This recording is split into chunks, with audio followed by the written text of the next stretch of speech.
Ang sarap! Alam mo yung Coke na labnaw na yung maraming yellow? Parang ganun. Hello, hello mga ka-homemakers! Gagawa naman tayo ngayon ng masarap at masustansyang inumin. So, ito na yung ating mga sangkap. Orange peel, lemon peel, cloves, and then cinnamon sticks. Pinagputol-putol ko lang. And then coriander seeds.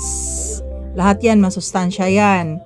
And then, syempre, yung katas ng orange, 4 tablespoon, lemon juice, at itong pampatamis natin, cocoa sugar. Parehong malulusog yan sa katawan.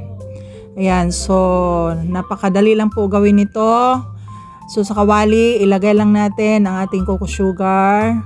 Yan, lagay natin. Tapos, sangag-sangagin lang natin sandali yan para minute. At syempre, nakasindi na yung apoy niyan. Mahinang apoy lang. And then, lagyan natin ng tubig. 2 cups na tubig. Ayan po.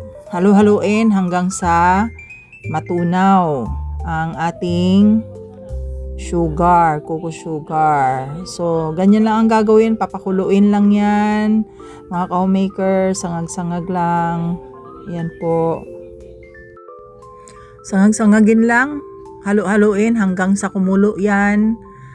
Ayan po. At saka natin ilagay yung iba't ibang mga sangkap nito. Ayan, kung isa-isahin nyo yung pag-search sa Google, makikita ninyo ang mga dulot niyan sa ating katawan. Ayan, diba? So, imbis na bibili tayo ng mga soft drinks, di tayo, gusto natin yung after kumain, uminom tayong soft drinks. So, ito na lang gagawin natin. Actually kasi, may pagkalasang Coke ito pag ininom mo. So, pagkatapos, ilagay na natin yung juices natin, yung ating lemon, tsaka itong orange. Yan, ilagay natin. At, hintayin natin na magiging, magiging sticky. Medyo sticky ba? Hindi naman sobrang sticky. Medyo sticky lang ang consistency niya.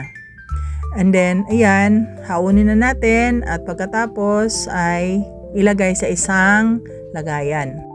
So, ayan na. Pwede na natin yang timplahin kung kailan natin gusto.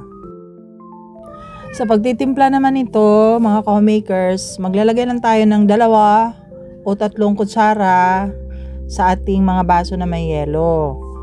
Ayan. Saka naman natin dagdagan, lalagyan ng ating sparkling water. Itong sparkling water ay mabibili natin yan sa mga groceries. Pero may ilalagay ako dyan sa ating basket kung gusto nyo bumili niyan. Lahat ng sangkap lalagay ko sa basket natin para kung gusto nyo bumili. Ayan po, timplahin lang and then ayan, inumin. Ganun na po kasimple. Kasi concentrated na po yung ginawa nating herbal drink. Ayan po, so ang sarap po nito mga ka-homemakers. Pakinggan natin yung mga sinasabi nila kung gaano ba kasarap. So, yun lang po. Thank you for watching. Bye-bye. God bless.